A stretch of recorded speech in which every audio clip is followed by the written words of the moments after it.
that is not all the way in there.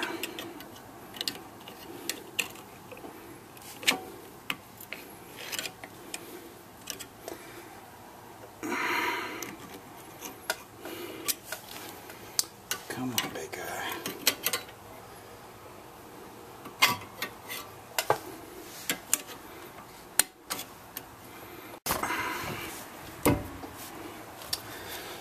Okay, see, easy peasy.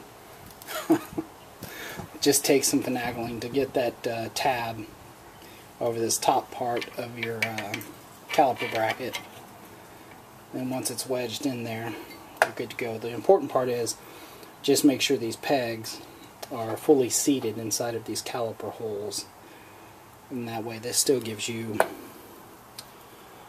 I'd say after the caliper floats back and forth, it'll be on there all the way. And then when it's extended completely, like the caliper is now this way, it's still on there good. Quarter of an inch. No, maybe half an inch on there. So you've got enough there that it'll be all right.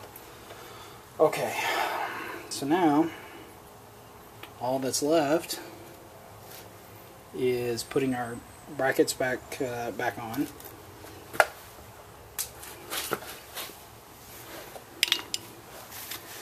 And I'll show you that. It is this guy right here.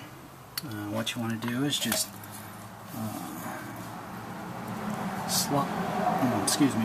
slide this rubber boot back into its holder. Go easy with it. You don't want to stick yourself on this fork. Take this, comes back down here, and just clips onto here. And then this top part just clips back onto there to the brake line. And just double check everything one more time.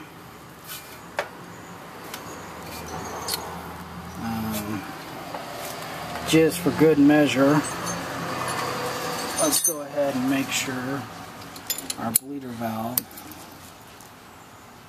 is tight. I mean, you don't want to twist it off, but just get it snug.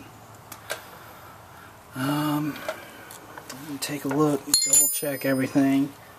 I'm going to bend this part back up just a little bit.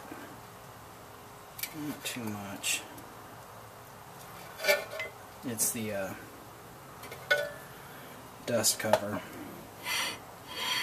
And that is the sound of your brand new pads rubbing on the new rotor. You can see how filthy it gets, you know, after manhandling it and whatnot. So that's it. I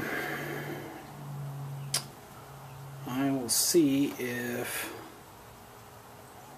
I think after this, all you have to do is put the tire back on, and you're good. One important thing to remember is, after you do any brake job, front or back, before you put the car in gear, start it, pump your brake pedal until you have a brake pedal again, you know, still stiff, because any fluid that you bled out is going to impact how this caliper is going to squeeze on the brake rotor. Make sure you use anti-seize on your lug nuts, and you should be good to go. I'll see if I can get a video later of bleeding the brakes.